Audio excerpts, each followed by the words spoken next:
Lotus reality and agro farming వారు premium farm land projects మన పొలం ఫేజ్ 1, 2 మరియు 3 కంప్లీట్ చేసుకొని మన పొలం phase 4 Wasar village at Narayana Khed లో ఆగస్టు 15 ఇండిపెండెన్స్ డే రోజు గ్రాండ్ లాంచ్ చేయడం జరుగుతోంది. లాంచింగ్ మరియు ఇండిపెండెన్స్ డే సందర్భంగా 5 గుంటాస్ ల్యాండ్ అవుట్ రేట్ లో బుక్ చేసుకున్న వారికి 1,50,000 రూపాయల డిస్కౌంట్ తో పాటు 2 గ్రాముల గోల్డ్ ఫ్రీగా ఇస్తున్నారు. పూర్తి వివరాలకు సంప్రదించండి. నమస్కారం గురువు గారు. శ్రీమాత్రే నమః.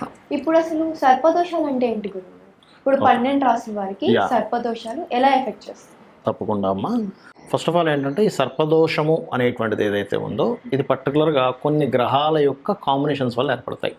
అంటే శని కేతు, అంటే శని రాసుల్లో కేతు ఉన్న, కేతు రాసుల్లో శని ఉన్న, కేతు రాసులు ఉండవు కాకపోతే కేతుతో కలిసి ఉన్న శని ఉన్న, అదేవిధంగా రవి రాహువు, శని కుజ, కుజ రాహువు, కుజుడు బుధుడు, ఇట్లా కొన్ని కాంబినేషన్స్ ఉన్నాయి సర్పదోషానికి.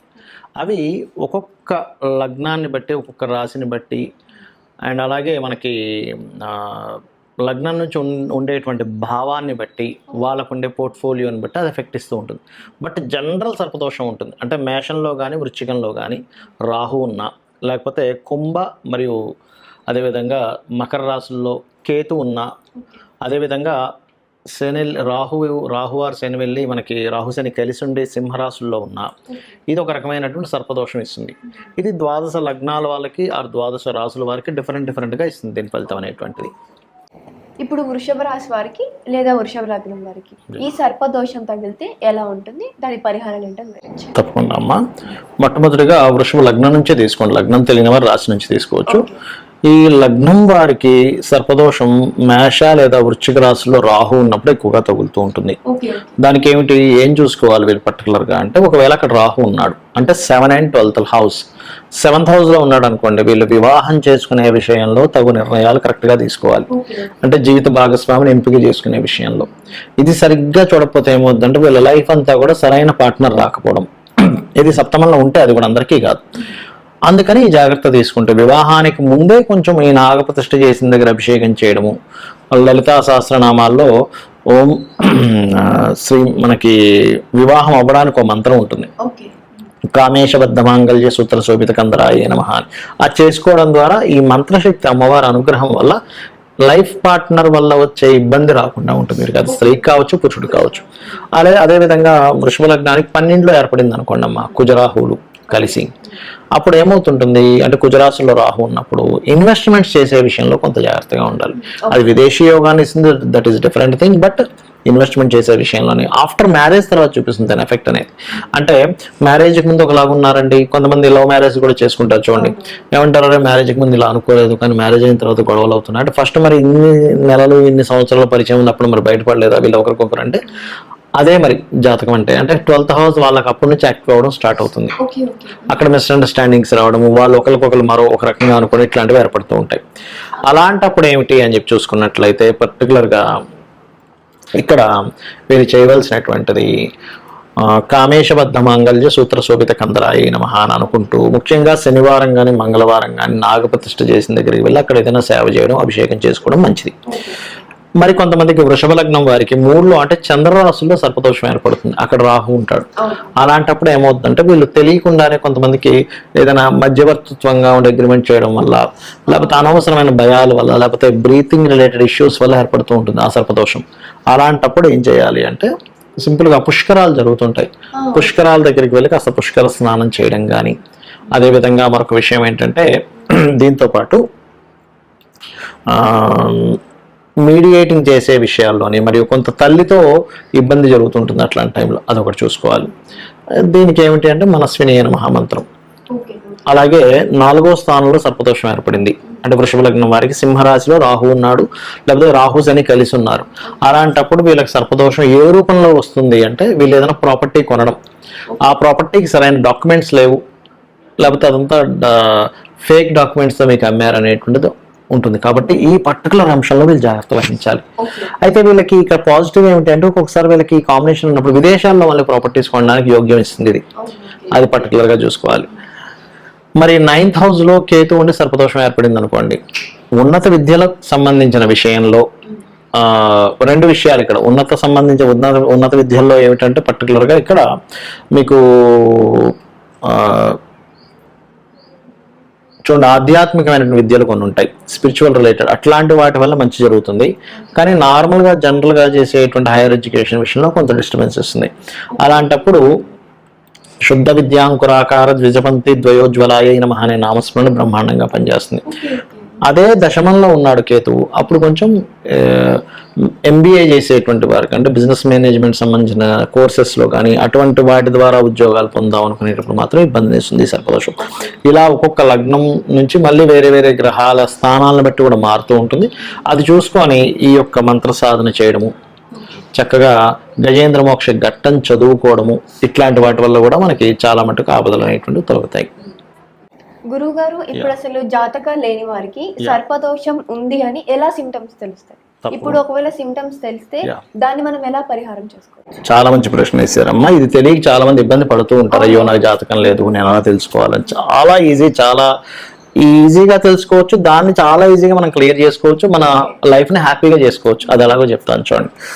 ఇప్పుడు చిన్న ఎగ్జాంపుల్, వాళ్ళకి మాటికి సంతానం పొందే విషయంలో మిస్క్యారేజ్ ఎక్కువ అవుతున్నాయి అనుకోండి అమ్మ. పాపం వాళ్ళు ఏమి తప్పు చేయరు కానీ మిస్క్యారేజ్ అవుతూ బాధపడుతూ ఉంటారు. అలాంటి వాళ్ళకి పంచమ స్థానంలో సర్పదోషం ఏర్పడిందని మనం అర్థం చేసుకోవాలి.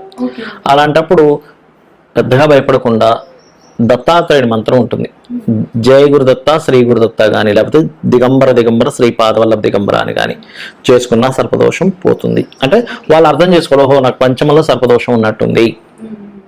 చాలా మంది ఏమనుకుంటారంటే సర్పదోషం ఏర్పడడానికి ఏదో పూర్వజన్మలో సర్పాన్ని చంపామనుకుంటారు. అలా కాదు. కొన్ని ఇప్పుడు స్త్రీలు చూడండి అమ్మ, డేట్ టైంలో పొయ్యి దగ్గరికి వెళ్ళకూడదు అంటారు, కిచెన్లోకి వెళ్ళకూడదు, వంట ఉండకూడదు, వాటి వల్ల కూడా సర్పదోషాలు ఏర్పడతాయి. అలా కొన్ని చేయకూడనటువంటివి చేయడం వల్ల కూడా సర్పదోషాలు ఏర్పడతాయి. అది అయితే ఇక్కడ అదొకటి సిమ్టమ్. రెండవది ఏమిటి అంటే సెటిల్ అవ్వలేకపోతున్నాను సరిగ్గా లైఫ్లో. అంటే సింపుల్ మీరు అర్థం చేసుకోవాల్సింది ఏంటంటే, ఒకటి 10th లార్డ్ అయినా పాడై ఉంటాడు, దశమాధిపతి అయినా పాడై ఉంటాడు. దశమాధిపతి పాడైతే కొన్ని రోజులు మాత్రమే వాళ్ళు సెటిల్ అవ్వకుండా ఉంటారు, ఆఫ్టర్ దట్ సెటిల్ అయిపోతారు. కానీ సర్పదోషంలో కనుక ఏర్పడి మీకు దశమం పాడైంది అంటే అప్పుడు లైఫ్లో 40 years 45 years 50 years దాకా వచ్చేస్తుంటాయి కానీ సెటిల్ అవ్వరు. అది కెరియర్ పరంగా సెటిల్ అవ్వదంటే అర్థం చేసుకోవాలి, ఓకే నాకు ఈ సర్పదోషం ఉంది. దానికి శాస్త్రాల్లో చాలా స్పష్టంగా చెప్పింది ఏంటంటే, నువ్వు అమ్మవారిని నామం చేసుకుంటూ నీ ప్రయత్నం నువ్వు చేయి. ఏ సర్పదోషం ఉన్నా సరే క్లియర్ అయిపోతుంది. ఎందుకంటే మనకి దేవి భాగవతంలో చాలా స్పష్టంగా చెప్పబడింది. ఏమిటి, మనం చేసే పాపకర్మల వల్ల ఇవి ఏర్పడతాయి. అవన్నీ అమ్మవారి భక్తులుగా మారి అమ్మవారిని కనుక మనం స్మరణ చేసుకుంటే అవి క్లియర్ అయిపోతే మనం హ్యాపీగా ఉంటాం. దానికి చాలా సింపుల్ గా సెటిల్ అవ్వట్లేదు, ఓం మాణిక్య మకుటాకార జానుద్వయ విరాజితాయే నమః, లేదా ఓం శ్రీమాత శ్రీ మహారాజ్ని శ్రీమత్ సింహాసనేశ్వరి నమః. ఇది చేసుకొని నాకేంటి అమ్మవారు ఉంది, నాకేం భయం, సర్పదోషం ఉంటే ఏంటి, ఏ దోషం ఉంటే ఏంటి అనుకొని మనం కనుక ముందుకు వెళ్ళగలిగితే సూపర్గా కలిసి వస్తుంది. గుర్తుపెట్టుకోండి. అలా సెటిల్ అవ్వకపోవడం, లేకపోతే అతను లైఫ్లో నేను చూశాను కొంతమందికి దాదాపు ఒక 20 ఏళ్ల వయసు నుంచి అతను వ్యాపారాలు చేయడం మొదలు పెడతాడు. 1 కాదు 2 కాదు, ఎన్ని వ్యాపారాలు చేస్తారు. ప్రతి 3 నెలలకి, ప్రతి 6 నెలలకి, ప్రతి సంవత్సరం ఒక వ్యాపారం మార్చేస్తుంటారు. ఏ వ్యాపారం కలిసి రాదు. అది కూడా సర్పదోషానికి ఒక సిమ్టమ్. అప్పుడు ఏంటంటే పర్టికులర్గా ఇంద్రగోప పరిక్షిప్త స్మరతోనా భజంగికాయే నమః. మరి కొంతమందికి ఎప్పుడు ఏదో ఒక పెయిన్ఫుల్గా ఉంటుందమ్మా వాళ్ళకి లైఫ్లో.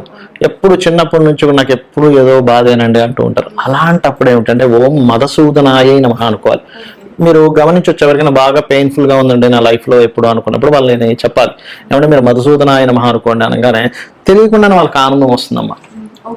పెయిన్ఫుల్ ఉన్నా, లేకపోతే కొంతమందికి ప్రతి దానికి భయపడుతూ ఉంటారు, అధైర్యంగా ఉంటారు, ప్రతిదీ భయపడుతున్నారంటే వాళ్ళు కూడా ఏదో సర్పదోషం ఉంది. అంటే ఏమిటి, భయం వేస్తూ ఉంది. సర్పం యొక్క లక్షణం ఏంటి, అది అలర్ట్ గా ఉంటుంది, ఎప్పుడేమవుతుందో అని. సర్పాన్ని చూసినా మనకు భయం వేస్తూ ఉంటుంది కదా. అంటే ఒక భయాన్ని క్రియేట్ చేసేటువంటిది వాళ్ళకి ఎప్పుడూ లైఫ్ లో మైండ్ లో అలా ఉంది అంటే వాళ్ళ సర్పదోషానికి గురైంది వాళ్ళ లైఫ్ అనేటువంటిది. అదొకటి. ఇంకోటి ఏంటంటే ఇవన్నీ అసలు ఎందుకు వస్తాయంటే పూర్వజన్మల్లో వీళ్ళు ఎవరినో కావాలని భయపడుతూ వచ్చారు. ఆ యొక్క పాపం నీకు ఈ జన్మలో ఒక భయం రూపంలో వెంటాడుతుంది అలా అనమాట. అండ్ అలాగే మాటికి చిన్న చిన్న విషయాలకి యాక్సిడెంట్స్ అవుతున్నాయి, లేకపోతే ప్రతిసారి ఏదో ఒక భారీ లాస్ వచ్చి తనని ముంచేస్తుంది. అంటే ఒక్కోసారి ఎలా ఉంటుందంటే అమ్మ, వీళ్ళు చక్కగా ఒక ఇల్లు కట్టుకుందామనో ఏదైనా ఒక ప్రాపర్టీ తీసుకుంది, ఏదో సంథింగ్ ఒక ప్రణాళిక వేస్తూ ఉంటారు. సరిగ్గా డబ్బులన్నీ సమకూరేసరికి ఒక పెద్ద లాస్ వచ్చి డబ్బులన్నీ పోతాయి. మళ్ళీ ప్రణాళిక, మళ్ళీ డబ్బులన్నీ పోతాయి. అదేదో చూడండి, మనకి వైకుంఠపాలు ఆడినప్పుడు ఆ గమ్యానికి వెళ్ళేసరికి ఇంకో పాము వచ్చి మింగేస్తుంటుంది చూసారా, అలా పాము వచ్చి మింగేసినట్టుగా వీళ్ళ లైఫ్ లో పైదాకా వెళ్ళడం మళ్ళీ కిందకి వెళ్ళిపోవడం జరుగుతూ ఉంటుంది. అది కూడా సర్పదోషానికి మనం సర్పదోషం ఉందని అర్థం చేసుకోవాలి అక్కడ. అలాంటప్పుడు మీకు అంత పైకి వెళ్ళి మనకి మళ్ళీ డౌన్ అయిపోతున్నాము అన్నప్పుడు మనం ఏమైపోతాం, సర్వసాధారణంగా అలాంటి సమయంలో డిప్రెస్ వెళ్ళిపోతాడు మనిషి. ఇచ్చి నేను ఏం తప్పు చేశాను అంటే వీళ్ళకి తెలియదు కదా, ఈ జన్మలో నేను ఎవరికి తప్పు చేయలేదు కదా అనుకుంటాం. కానీ శాస్త్రం ఏం చెప్తుంది అంటే పాస్ట్ లైఫ్ లో నువ్వు ఏదో మిస్టేక్ చేస్తుంటావు, అందుకు నేను ఇలా వెంటాడుతుంది, దీన్ని నువ్వేం కంగారు పడకు. లలితా సహస్రనామాల్లో ఓం అష్టమి చంద్ర విభ్రాజ అలికస్థల శోభితాయి నమః అనే నామం ఉంది. ఇది వెనక చేసుకుంటే నీ అప్ అండ్ డౌన్స్ అనేవి క్లియర్ అవుతాయి. అంటే సగం దూరం వరకు ప్రయాణం ఉంది, ఇంకొంచెం అయ్యేసరికి నేను చేరుకుంటాను సరే మళ్ళీ కింద పడుతున్నాను. అంటే అష్టమి చంద్ర అంటే అష్టమి నాడు చంద్రుడి ఉండేటువంటి ఆ యొక్క అష్టమి నాడు తిథి దేవత అని ఒకరు ఉంటారు, త్వరితాదేవి. ఆ త్వరితాదేవి యొక్క ఆరాధన జరుగుతుంది ఈ మంత్రం ద్వారా. అప్పుడు నువ్వు దాని నుంచి బయటపడగలుగుతావు అనేటువంటిది. అలాగే మరి కొంతమందికి మానసిక రుగ్మతలు ఉంటాయి, అది కూడా సర్పదోషం వల్లే ఏర్పడుతుందమ్మా. మానసిక రుగ్మతలు, ప్రతి దానికి డిప్రెస్ అయిపోతున్నాడు, ప్రతి దానికి ఇదైపోతుంది, సర్పదోషం అనమాట అది. దానికి ఏం చేయాలి అంటే, ఒకటి కొన్నిసార్లు ఉట్టి చంద్రుడు పాడైనా అలా జరుగుతుంది. ఇప్పుడు నేను చెప్పిన వాటిల్లో ఒక్కోసారి శని పాడైతే కూడా వాళ్ళకి ఈ జాబ్ రిలేటెడ్ సంబంధించిన విషయంలో ఇబ్బంది ఉంటుంది. కొన్నిసార్లు బుధుడు పాడైతే వ్యాపారాల్లో కూడా కలిసి రాదు. ఇది కూడా చెక్ చేసుకోవాలి, శని పాడయ్యాడా బుధుడు పాడయ్యాడా, నిజంగానే సర్పదోషం ఉందా అనేటువంటిది. అయితే ఇక్కడ మనం జాతకం లేని వాళ్ళ గురించి మాట్లాడుకుంటున్నాం కాబట్టి కొద్దిగా ఈ రెమెడీస్ చేసుకుంటే కూడా బాగుంటుంది. అయితే ఇక్కడ మానసికమైనటువంటి రుగ్మతలు పోవాలి అంటే మెడిటేషన్ చేసుకోవడము, ఓం మనస్విని నమః అనే నామస్మరణ చేయడము, అదేవిధంగా బియ్యము ఇటువంటివి దానంగా ఇవ్వడం, అన్నదానాలు చేయించడము, ఇట్లాంటివి చేస్తుంటే మానసికమైన వికారాలు తగ్గుతాయి. సో ఇక్కడ ఏంటంటే ఈ సర్పదోషం ఉంది కానీ నాకు జాతకం తెలియదు అనుకునేటువంటి వారు ఈ యొక్క సిమ్టమ్స్ ద్వారా కనుక్కోవచ్చు. కానీ నేను చెప్పేది ఒకటి, జ్యోతిషాస్త్రం అనేటువంటిది మనం ఏదో భయపడడానికి కాదు, ఒక మార్గం చూపించడానికి జ్యోతి. కాబట్టి ఇవి చేసుకొని ఖచ్చితంగా వీళ్ళు బయటపడవచ్చు. ఇక్కడ ఇంకోటి ఏంటంటే అమ్మ, సర్పదోషాలు ఏర్పడినప్పుడు నేను చెప్పినటువంటి లలితాసహస్రనామాల్లో ఈ నామాలతో పాటు రావి చెట్టు ఉంటుంది మనకి. రావి చెట్టు చుట్టూ మనకి సర్ప ప్రతిష్ఠ చేసి ఉంటాయి. దాని చుట్టూ ప్రదక్షిణం చేసి చక్కగా వాటి మీద పసుపు కుంకుమ గంధం కలిపిన వాటర్తో అభిషేకం చేయడం ద్వారా సర్పదోషం ఒకటి పోతుంది. గోసేవ చేయడం ద్వారా కూడా పోతుంది. అయితే కొంతమంది విదేశాల్లో ఉంటారు, అప్పుడు అలాగా అన్నప్పుడు సర్పసూక్త పారాయణం అని ఉంటుంది. అది వినడం కానీ చదవడం కానీ సర్పసూక్త పారాయణం చేయించుకోవడం ద్వారా కూడా మనకి క్లియర్ అవుతుంది అని చెప్తుంది శాస్త్రం. థ్యాంక్ యూ సో మచ్ గురువు గారు. ఇప్పుడు సర్పదోషాలు తగిలితే మనం ఎలా ఎఫెక్ట్ అవుతామో, ఒకవేళ ఎఫెక్ట్ అయితే వాటి పరిహారాల గురించి చెప్పినందుకు థ్యాంక్ యూ సో మచ్. మళ్ళీ నెక్స్ట్ ఎపిసోడ్ శ్రీమాత్రే నమః.